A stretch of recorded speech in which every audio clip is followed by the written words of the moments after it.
Today on Taking Back Happy, we're looking at one of the most relatable people in the Bible. That's Peter, the man who stepped out of the boat with bold courage, who stumbled in heartbreaking ways, and who still ran toward Jesus with everything he had.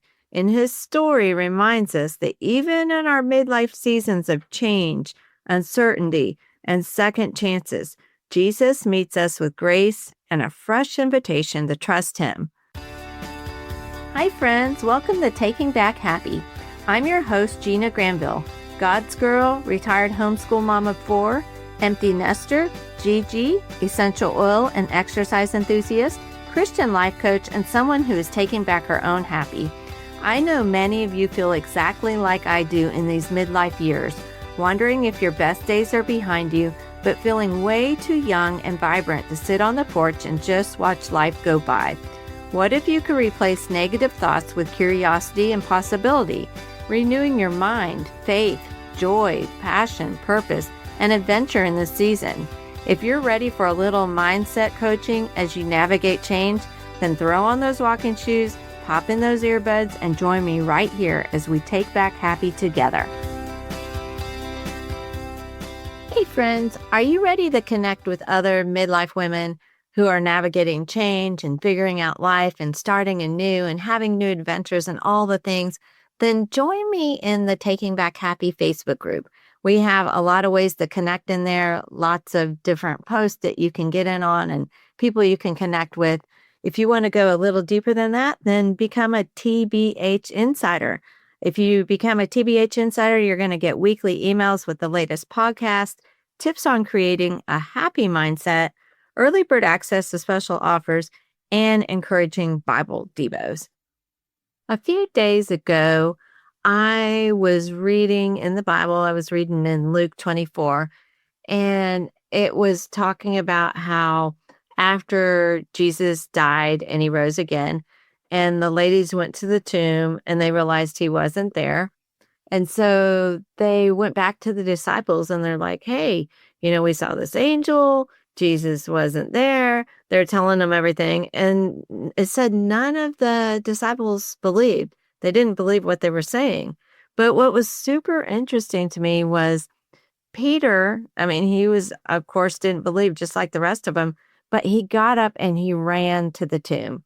And that just really piqued my interest. And then I started thinking about Peter and just how he is so kind of relatable. He's so out there. Like he has such a passion for Christ, but he also is just like so human and makes all these mistakes and does kind of dumb stuff. And then, of course, that got me thinking about midlife women navigating change and how it just encompasses so many different things like courage and mistakes and passion and curiosity and just like a heart that keeps coming back to Jesus. So let's look at a few lessons we can learn from the life of Peter. The first one would be courage to step out. And of course, that's when Peter walks on the water. In Matthew 14:22 through 33, it tells that story. And Peter was the only one who actually got out of the boat.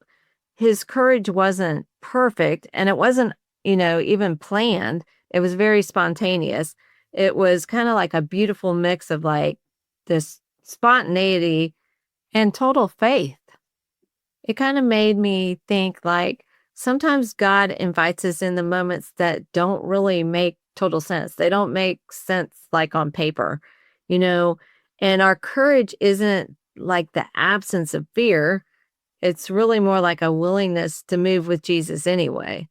Midlife is often like a step out of the boat kind of season, don't you think?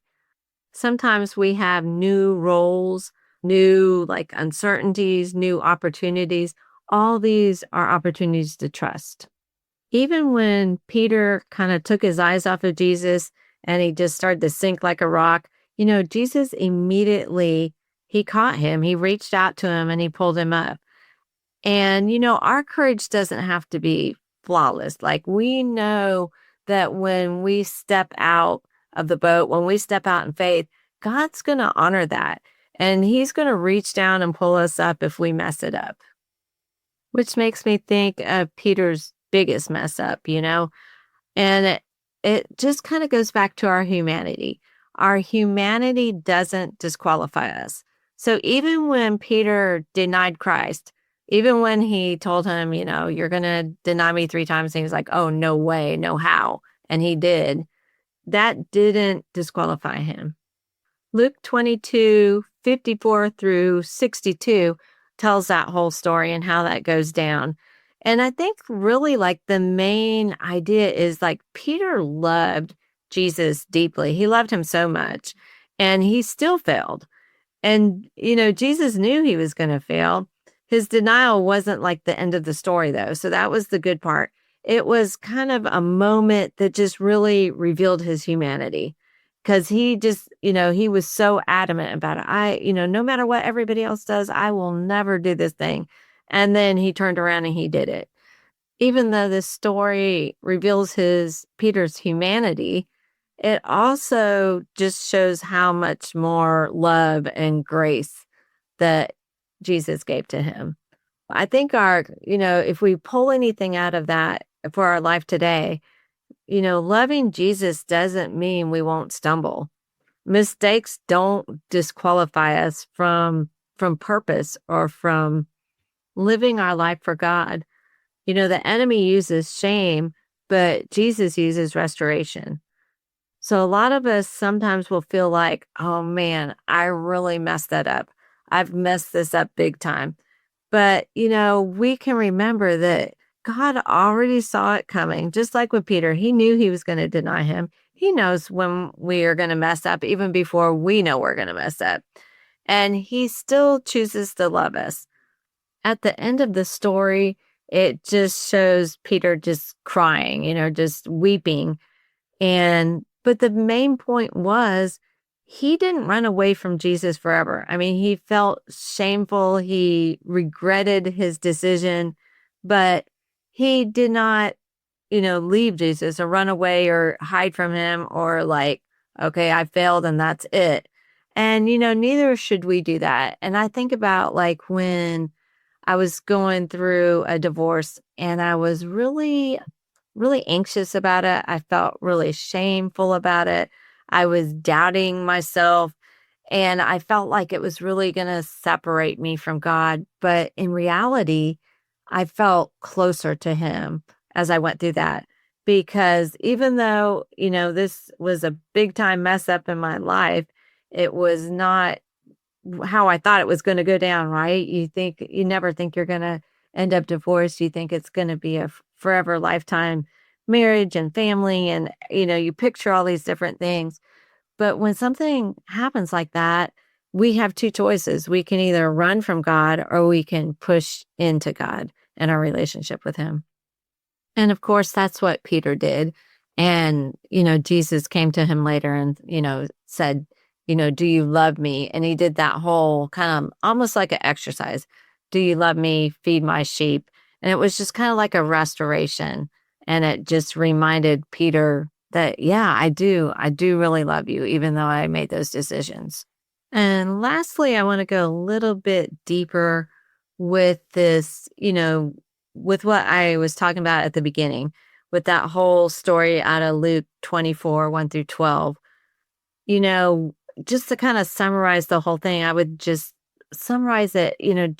Peter runs to the empty tomb. And so I would just summarize that as like passion and pursuit. When the women came back and said, hey, Jesus is alive, and the disciples doubted, but Peter ran. And that was the exact words, but Peter ran. And even though I feel like he had to be uncertain, he had to be confused, he had to be grieving, the death of Jesus, but he ran toward Jesus, or where he thought he could possibly be. And if we look back at like the faith it took to step out of that boat, and just the failure that Peter must have felt when he denied Christ, and then this moment where he's like, doesn't even believe, but he just runs to him. And it just kind of shows us that you don't have to have a perfect faith to pursue Jesus. And that's the same with Peter as it is with us. We don't need to have a perfect faith to pursue Jesus. We just need to take steps forward. We just need to run toward Jesus. Peter's passion showed a heart that really wanted to believe. Even if he didn't logically believe, he really wanted to believe, or he wouldn't have been, hightailing it down there. And, in seasons of loss or disappointment or even waiting, running toward Jesus, even with questions, always is going to lead us to hope. And that could be hope of the impossible. It could be hope of miracles. We want to be willing to chase after even a maybe.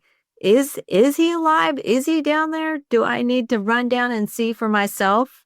I think sometimes running toward God or what God might be doing opens the door to what he's actually doing, because he sees our movement, which shows our faith. And he's like, okay, this girl is ready. If we say we believe, but we take no action, do we really believe? I think it's that running to Jesus that really opens our eyes. It opens our heart to everything he can be doing in our life. Peter's life shows us that courage can be messy. It's not tied up with a neat little bow. It also shows us that failures are not final. We can always have restoration if we turn around and seek the Lord. And also, the passion doesn't require certainty. It doesn't require a map ahead of us or a clear view of what God's doing. It just requires our willing heart. Every season of life, especially this one, especially midlife, calls us to step out and be honest about our humanity and still just keep running toward Jesus. So, my Taking Back Happy friends, if Peter's life teaches us anything, it shows us that God isn't asking for perfection. He's asking for willingness, a willing heart, the courage to take one step out of the boat, just one step at a time, and the honesty to admit when we've fallen or we've made a mistake. And most of all, the passion to run toward Jesus, even when we don't have all the answers. Your story isn't going to be defined by moments you sank in the water or you stumbled or fell or turned from Christ. It's going to be defined by the Savior who reaches down and pulls you up out of that water, or he reaches in and he, restores you when you've made that mistake. So we want to keep showing up, keep trusting, and keep taking back our happy, one brave, courageous step at a time. If this podcast blessed and encouraged you today, I'd love for you to share it with your friends. You can take a screenshot and share it in your stories, but make sure you tag me at Gina Granville so we can connect. You can find me on Facebook, Instagram, and TikTok. Make sure you join my Taking Back Happy Facebook group. I'll meet you back here soon, and we'll continue taking back happy together.